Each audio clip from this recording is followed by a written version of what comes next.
First off, I just want to know, when are you taking the LSAT? Scheduled for July of this year. Okay.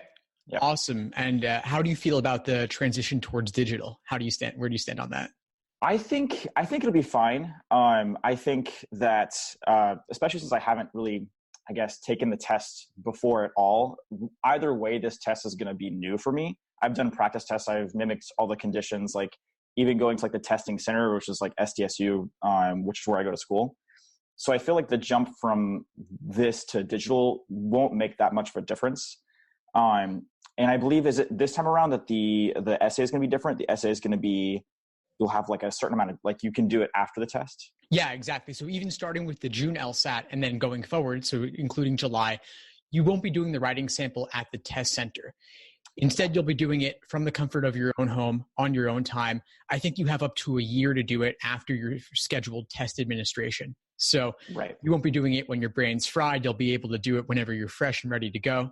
Right. That turns an already long day into like just a slightly more tolerable long day. Yeah. And law schools know that your brain's fried after doing 5 LSAT sections. So they know that you wouldn't have been doing your best writing. But either way, since the writing sample is not scored, I wouldn't really worry too much about it, of course. Cool. Now, I think I saw you in the Facebook Live last night. Is that right? Were you there? I was there for a bit. I know I actually I'll often go back and watch them after the fact. But yeah, I try to pop in and see what's going on. Yeah, cool. It was good to see you in there because I knew like we had this scheduled for today. So I was like, oh, a friendly face. That was good to see. Yep. And then it's in the LSAT Unplugged Facebook group, so you could check that out later if you want. I'm wondering, we don't have that much time, of course, and I want to make sure that we make the most of it. So I'm hoping you can share with me the biggest thing you're hoping to get out of today's session. You look back 3 to 5 years from now and you say, this was the moment that changed everything for your LSAT prep. What would need to happen? I guess I would need to ask you, because whenever I read anything you write about your journey taking the LSAT, I really relate to it now more than ever. I always thought I related to it, but now I'm at that point where I'm at like 163, 164 on a good day. But if I have a bad day, like if I have any sort of like, if I'm losing focus even a little bit, or if I run into a section where I lose my confidence, say for example, like one of the logic games that I sent over, it's like my entire score tumbles. Like I'll go from like a 163 to a 155. Just because like I still feel at that point where I'm getting better, but like the confidence isn't there, or I don't have maybe the discipline.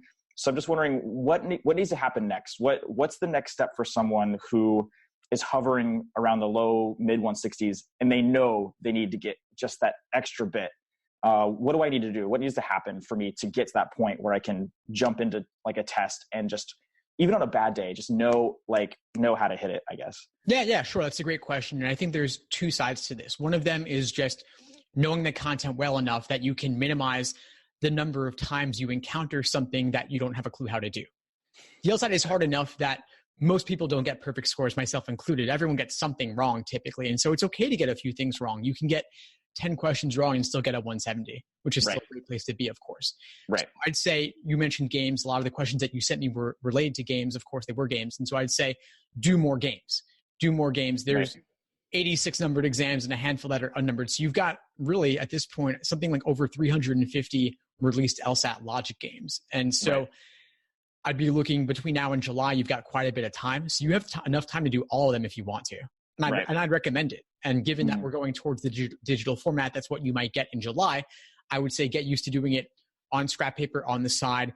If you have the PDFs, you have the screen in front of you, have the scrap paper separately so you can go back and forth. Because of course you don't want to be practicing on the page since you won't be on test day potentially. Right. Okay, cool. And for July, you also want to be ready for anything. It could be paper, it could be digital. And so that's tough. You could try to do a mix, do some timed exams on paper, do some on the screen. Either way, of course, the content's the same. Right. When those test takers, those advanced takers are in the middle of tests, can they feel a good test versus a bad test? Because I feel like often one thing that trips me up is my own perception of how I'm doing. So like, I feel like some days my own perception is like, oh man, like this sucks. Like I already can tell like this is a bad test. Is that something that I should try to be aware of, or should I try to like just shut that down and just ignore that altogether? I would try not to worry about it too much. And I find that it's kind of funny, but people really are not that good at telling how they're doing. People are not able to really tell how it's going in the moment. And people typically walk out of test day feeling like it didn't go well. That is normal. It happens to everybody. We always focus more on the negative than the positive. It's just natural because we want to be perfectionists. You know, a lot of people at type A want to get 180s. And so it's natural that you'll remember disproportionately the game that went wrong or the reading comp passage that went wrong. And as you said, that can your score to tumble going forward. Right.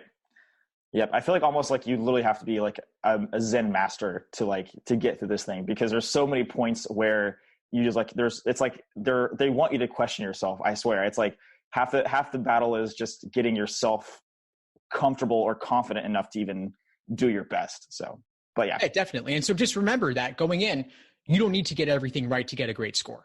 You can do less than perfect on a game or a passage or a handful of LR questions and still be fine out in the end. And also, there are so many cases where you're down to 2 choices and maybe you oftentimes pick the wrong one. Right. So that half the time you will get those right. And then in your review process, focus on all of those questions you got wrong, everything you had difficulty with as well, even the ones down to 2 and get it right. Because of course it could have just as easily gone the other way next time around. Right. I guess another big question for me would be, at this point in my studying, I've actually been studying for this somewhat regularly for about 3 or 4 months. And I'd registered previously, but I've pushed it back, the test date. I feel like right now, there are certain things that I feel comfortable with. Like there are certain like reading comprehension, I feel comfortable with. Logical reasoning, I'm typically like, on a typical day, I'll go like -3 or -4, depending. But there's still like certain things where I'm just like, I guess not getting it. When you get to this point in your studying, how do you start identifying where your weak areas are? Like, how do you analyze your own tests and figure out, oh, well, this type of question is giving me a lot of trouble? Or like, how do you see where your progress needs to be made the most, I guess? That's a great question. And given that you're already in the 160s, you may not have that many weak areas. And obviously you want a higher score, you want all the points you can get, but it's not always about question type. It's not always about the question stem or about the type of logic game. There could be something else going on there as well. Maybe it's the method of reasoning in the LR stimulus. Right. Maybe there was one little rule in one particular logic game that made all the difference. And it might not be if it's ordering or if it's grouping. Right. Right. I think the questions that I selected are pretty representative of that. Depending on our time, I'd be open to doing maybe like one game and then maybe looking at 1 or 2 LR, one of those two LR questions that I sent you. I feel like when it comes to games, these ones that I selected are kind of a perfect storm of a lot of rules that have a lot of different outcomes, and then questions that focus around like which of the following could be true, or which of the following is a complete list of. So like, you know, of course, those questions where it doesn't really lead you in a direction. So I feel like and I feel like when I don't have a lead in direction, my whole brain shuts down. I'm like, well, there's too many possibilities. I can't do this. Logical reasoning, when there's a lot of details or like a complex argument with a lot of moving parts, same thing. Like the answer might even be simple, but I think a lot of times I'll get lost in the details where like there might be like a red herring, or there might be like my mind might go in a completely different place. So I guess same thing. It's what you said before. It's always a matter of practice to some degree. Yeah, and I definitely want to get into some of these actual LSAT questions with you. But before we do that, I want to touch on one other thing you said about how to pick up those points, how to find your weak areas, because I think that's really important. And you have a good amount of time. So there's a lot you can do. And I talked already about going through the old games to shore up any potential weak areas there. But when it comes to finding weak areas overall, you're in the low 160s, so you're doing pretty well. But again, there's all those questions where you're guessing and getting it right. Yeah. You want to make sure you're reviewing those as well. And so let's say all the ones where you guessed, if you were to mark them wrong, your score would be lower, of course. And odds are you guess on 10 questions, you're not going to get all 10 wrong if you're down to 2, but that's still great review material. Right. So maybe your worst case scenario score where all 10 you guess on go wrong, maybe you're down to the mid 150s or something. And then in that case, you might have 20, 25, even 30 questions out of 100 that are worth reviewing. And so going through all of those and seeing, was it in the stimulus or the question stem or the answer choices? Where could you have gone wrong if we're talking logical reasoning? And then within those, if it was the answer choices, what was tempting about the wrong answer that made you pick it? What ultimately made it wrong? What's discouraging about the right answer that pushes you away from it? And what ultimately makes it correct? Or if there's a red herring in the stimulus, what's going on there? Or if there's a confusingly worded question stem, what was confusing about it? How can you better understand the keywords or phrases in the question stem so that you'll see, oh, that was actually just a regular flaw question or a regular weekend question, but it wasn't a type or formulation that I had typically seen before. Right. Okay, good point. Yeah, actually didn't think about that, where like we always consider like, oh, I got a question right, great, move on. But if you weren't 100% sure, then you really should go back and figure out, well, I have time. Let me figure out how to become 100% sure. What does it take? What does it take to get to that 100% confidence level? Exactly. Now, coming into these games questions, you were talking about general questions that don't give you a clear jumping off point. Right. Are you typically doing the questions within a logic game in the order given? Typically, yeah. I've tried to get in the habit of scanning the questions to figure out if there are those, they'll give you an extra piece of information, like if A is in one, but then again, like I kind of got started on the wrong foot where I did do that for so long that now even when I'm doing a time section, I'll forget. And all of a sudden I'm 2 or 3 questions in. And yeah, but I've heard that helps a lot. If you can do those questions that give you something first, you get more game boards and et cetera. Exactly. Yeah. So I would try orientation first, then the local if questions, and then save the global must be true or could be trues for last. That way you build up your baseline of previous hypothetical scenarios that you know to be valid. Right. So yeah, trying to rearrange that a little bit could be useful. Now, I saw that one of the ones you sent me here, test 45, game 3, section 3, game 3 with the photographs. Yes. That's a great game. I love that game. It's funny because You do? Great. Yeah. Well, I'm glad you brought it up because I love it because there have been so many other games like it that you can practice this game as well as all the others. There's test 33 game 2 with the birds in the forest. There's test 58 game 2 as well. So the volunteers, and there are many others. I can share a link with you on those if you want to check them out. Yeah. But they're virtual copies of each other where they're testing the same inferences again and again and again. I see. So given this, I can see perhaps what may have given you trouble. So if you look at your diagramming of the rules versus what the rules themselves say, I think we can unlock a little bit of this. So the first rule was about Wendy appears in every photograph that Selma appears in. Right. So what's your conditional indicator here? So the conditional indicator would be so like how I would diagram that would be, originally I put Wendy implies or W implies S, but now that I look at it, it might be that S implies W. Although I might be getting this wrong. I don't know. Oh, I think you're right on the money. So what is that key word here? The key word in that rule that tells us sufficient versus necessary? Every?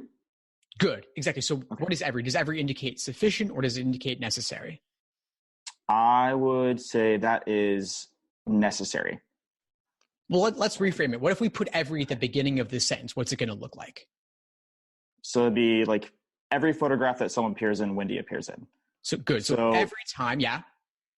So it's like, and when it comes to sufficient and necessary, I'm not super well versed in that terminology, but I follow what you're saying.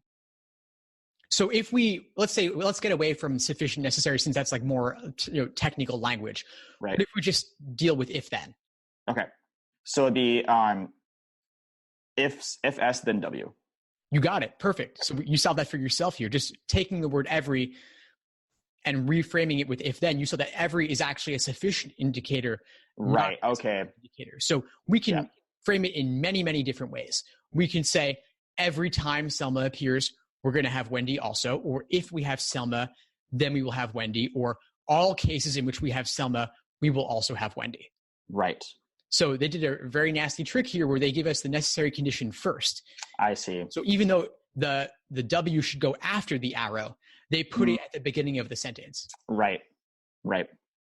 Yeah, so they're under no obligation to present things in the order that works most nicely for us, right? Right. So in this game, you can see that actually the first 3 rules all do this exact same thing.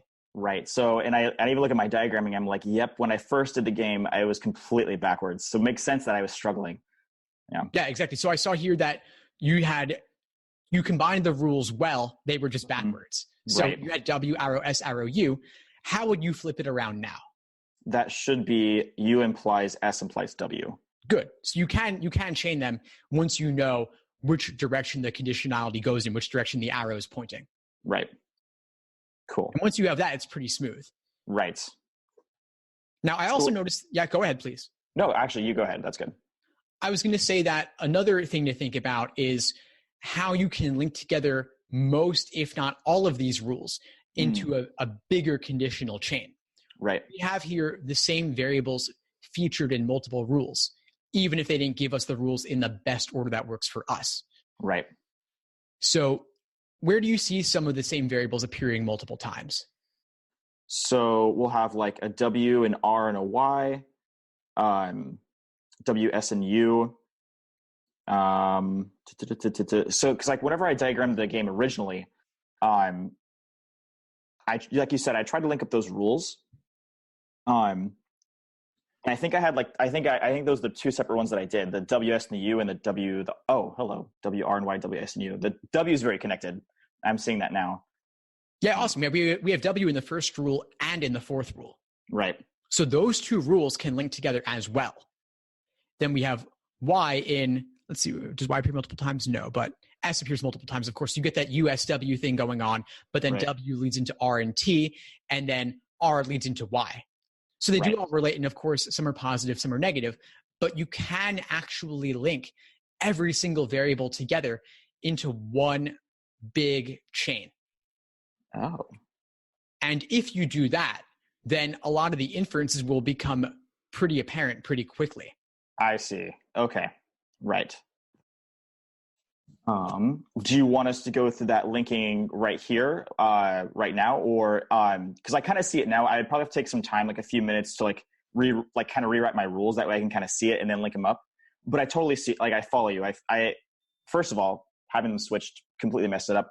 But then once you do get them in the right order, or you get the sufficient necessary correctly labeled, they can all link up together. Yeah, awesome. I want to actually give you the chance to try this out on your own now that you have the correct ordering. I'll also send you a link to a video where I walk through exactly how I link these. And so you'll see that it is possible to link them all together into one big chain. So try it out on your own first. See if you can build the diagram organically. And then later, check your results, check your diagram against my video version. And you can look at other explanations too, of course, and see what ends up working best for you there. Cool.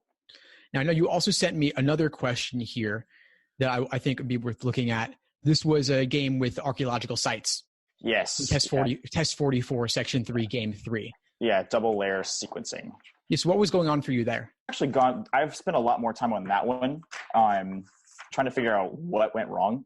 I believe here, so I think it was trying to figure out how to split it, because I think there's a couple of different ways that you could split it, and I think the way I did it originally didn't match up with any of the video tutorials that I watched. And then when I followed through the tutorials, even afterwards, I think this is just the ultimate game that challenges your ability to diagram. So I think this one, my diagramming skills just weren't quite up to par, I guess. And then you got questions like, that once again, we're very global. We're very like the last one, the tour group could visit at most how many sites that were discovered by F. So that one's a perfect storm for me. That one's like a lot of rules. You have to be a really good diagrammer, know when to split, and you have to be confident enough to like approach, to do the questions local and then global. Is there a particular rule here that you think that you felt like you had a special trouble diagramming? Yes, I think it was. Exactly says in the days from the 10th century. I really do think it was the last rule. The site that was visited third dates from a more recent century than does either the site visited first or that visited fourth. Because once I backed that rule with all the other ones, I think that's when I got lost, just because it kind of runs into, which site that O can go on and which site that G can go on. But yeah, so this one, like I said, it's, I think it's the way that rule played with the other rules that gave me a little most trouble. And I think it's also a little bit confusing, maybe just because you have the 8th, 9th, and 10th centuries. What's more recent? What's older? Because it's kind of confusing wording, because we want to just think chronologically, but then saying more recent messes with that a little bit. Right. Because 10th century is the most recent. Exactly. 8th century. Yeah. So I think that actually tripped me up when I was doing the section time. That definitely tripped me up. Yeah, it's confusing, and I'll be the first to agree with you on that. So let's see if there's maybe at least a way that we can frame it in a way that works better for us and get an inference at the same time. Right. So if we break it down bit by bit, the site visited third is more recent than some others, just to make it a little bit more general. Right. If the third is more recent than something else, and there's only 3 centuries, 8, 9, and 10, then which century will not be on 3? It must not be 8. Exactly. And then going from there, what's happening on the others, which are related to this one with first and fourth? So first and fourth cannot be more recent. Right? Good. Yeah, they can't be as new as the third one. So right. what would be the newest? Because we can say that they definitely won't be that. So it be 8 or 9. It couldn't be 10. Because third can't be 8. Right. And then the first and fourth centuries can't be the most recent, right? Which is 10. Good. So that they can't be 10. As you said, they'll be 8 or 9. Mm-hmm. And then the third will be more recent than something else, won't be 8. So it'll be 9 or 10. Right. So there's only 3. You could make that a dual option. Right. 8/9, 9/10. It breaks it down a little bit more concretely. Right. I think one thing, would you recommend writing that in the positive? So like my first instinct is just to write, below it like 10/.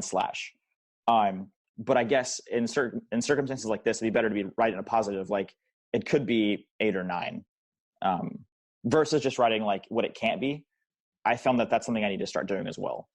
Yeah, since we only have 2 possibilities, it's not so much that you couldn't write it down. I think it's useful to. Right. I don't think you necessarily need to go one way or another on that, and you'll see some explanations do that, some don't. I typically do. I don't even remember what my video says, but you could watch that if you haven't already.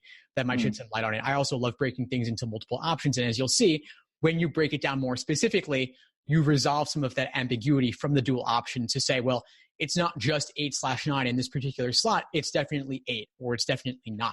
Right. And this might have been, as you go deeper. This might have been something that wasn't worth doing, but I believe this is where I split like 3 was 9 or 3 was 10. And I think I tried to I think my mind thought, oh, that's a good splitting point. And I tried to do like 10 is in 3, which I think it implies G. I don't know. So I'll look at that one again, but that's a good way to reframe it. I hadn't thought about reframing it like that. Excellent. Awesome, Dylan. Well, I'm glad that helped. We've just got a few minutes left, and so I want to make sure that we set you off on a good place going forward. What other questions do you have for me at this point, just going forward for the next couple of months? Yeah. So, so this is like, I guess, like a studying technique or a studying question. I've oscillated from studying like crazy. Like I work part-time, so I've oscillated from studying literally every hour that I wasn't sleeping or working to getting burnt out, and then taking like 2 weeks off, and then trying to see if I could be more realistic. But then I don't always know what to study. So like, I'll know I'm supposed to study tomorrow for like 3 hours, but then I'll sit down and be like, well, I spend the first hour like, well, what am I supposed to be studying? Do you have any recommendations on like how to build, now that I have 2 months and I know where I need to go, I know that I need to gain those extra couple points. What should I do? Should I like build a study plan, like an Excel spreadsheet? I don't know. Do you have any recommendations or advice? Definitely, Dylan. This has definitely been an area of focus of mine, actually. So, because you need a plan of attack. It's too hard to go it alone, just using the books and just using the prep tests, because people just fall into this trap where they just do all the prep tests in order. Yeah, and I've burned through. I made the same mistake you did. I've burned through a lot of them. Especially the later ones, I haven't. But I've burned through them way too fast. But yeah. Yeah. So I think in this case, what you want to do is you want to slow down to speed up, meaning you focus on a handful of exams in more detail. And if you still have some work to do on your foundation, you can focus your studying in 3 phases: accuracy first, doing questions by type untimed, then pacing with individual timed sections, and then bring it all together in the last phase with full-length 5-section timed exams. But you want to do some questions by type just to build your foundation, especially any weak areas you discover along the way, if they are particular question types. On the other hand, if you're not finding any particular trends, or you just find that you get a lot of necessary assumption questions wrong or a lot of flaw questions wrong, that could simply be because there are a lot of those questions out there on the exam, right? Right. Selection bias. So figure out if you're getting a certain question type disproportionately wrong more often, or if there's a certain type that you just always hate to see. That's, of course, the area that you need to focus on. I've got some study schedules on my website. I have free week by week ones. I also have more detailed premium day by day plans where I really break it down bit by bit, not just doing ordering, then grouping, then combination games, but doing the easiest ordering games first and working up to the more difficult ordering games. And I'll also tell you, read these pages in these prep books, read these articles on my site, and then do the practice problems. But I really try to systematize it, because the worst thing you can do is just burn through a lot of recent material that isn't available anymore to measure yourself later. Right. All right. So I gather that you haven't used the schedules yet. Are there any resources of mine that you have used? Yeah. So, because I've used so many different ones that I've kind of like lost track with what I've done. But a lot of your like the sheets that you've created, a lot of like the general guides I've printed out and I have them in my study materials. But I think I've spent a lot more time with 7-Sage. I think that might not be working for me as much. So I need to dig deeper into your resources, and see what that could offer as well. But yeah, I like that advice. Great. Well, you definitely have plenty of time to make a major change in your LSAT studying as you find your weak areas and focus on them. So I think you're in a good place. And just to wrap up, what would you say is the biggest insight that you got from our conversation today? The biggest insight, I actually think is, I don't know, it sounds weird, but the way that we've kind of talked, it kind of reminds me that like I can do this, I guess. I think I've spent so many weeks and months like studying on my own with no external input, that having somebody else kind of say like I'm doing good and that, you know, I just need to pivot a little bit in my study strategy, that's a huge thing. To have an external voice kind of tell you, hey, you're doing good, just try this. Because like, you know, you spend enough time alone by yourself, you're like, you go insane. But that and reframing, I think when it comes to logic games especially, some of the strategies that you kind of touched on with reframing these rules, or really just thinking about them in a slightly different way, and then just systematic things like doing certain questions first, that helped me. I'm glad to hear it, Dylan, because you are doing well. You're doing everything right. I appreciate the investment you've made in yourself, showing up so powerfully today, and your prep leading up to this session. I have no doubt that you'll continue to improve over the next 2.5 months. I hope so. Thank you. I appreciate that.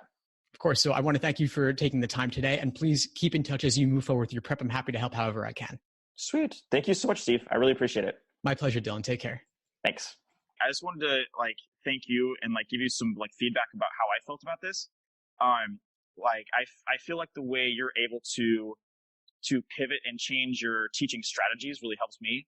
I've had some other experiences with tutors where if I ask a question, which I can tell like the way they react to it, it was a dumb question, or it was a low level question. And other experiences I've had, like it's made me feel kind of bad when the other person reacts to it and they get frustrated that I'm not getting it. But for example, in the logic game we were doing when we were talking about sufficient and necessary, you changed your teaching strategy and you reframed the question in a way that I understood, and then I immediately got it. And that made me feel good. So like, just like number one, I got it, and number two, you were patient and you were willing to work with me. That those two things together really helped me like have a success and like feel really good about learning something and making progress with a logic game. So I really appreciate that. That's really nice of you to say. I appreciate your feedback on that, because that's exactly what I strive to do. I actually had my own experience with a tutor back when I was studying, and he tried to be nice about it, but at one point he let out this sigh that made me feel like a complete idiot. And he would like just kind of walk through the problem and say, oh, it's easy, you just do X, Y, Z. And it was easy when he would do it. Right. But then when I was doing it on my own later, I kind of hit a wall and didn't know where to go next. So it means a lot to me that you said that. I try to kind of reframe things and explain it in the way that works best for the student, not just some prescribed, pre-recorded lecture. It shows. It really shows. It's like it's really cool, like being the student in that case, because like I can totally feel myself get nervous and feel myself get like like almost like apprehensive that, that we're miscommunicating, but then you kind of step in and then you find a way to get that communication go through. So it felt really good. Yeah. That's great to hear. Well, when you're in New York, definitely please reach out. If I'm holding a meetup, and I'd love to have you come by. Yes, definitely. Yes. Well, take it easy. All the best in your prep, and please keep in touch. Yeah. Thank you, Steve. Have a good rest of your day. Good luck with all the rest of the sessions. And yeah. Thank you again. I really appreciate it. Of course. All the best. Thanks for tuning into the show. Please subscribe if you haven't done so already to be notified of new episodes as I release them. And feel free to reach out if you need anything at all as you move forward with your prep. I'm happy to help however I can. In the meantime, I'll wish you all the best and take care.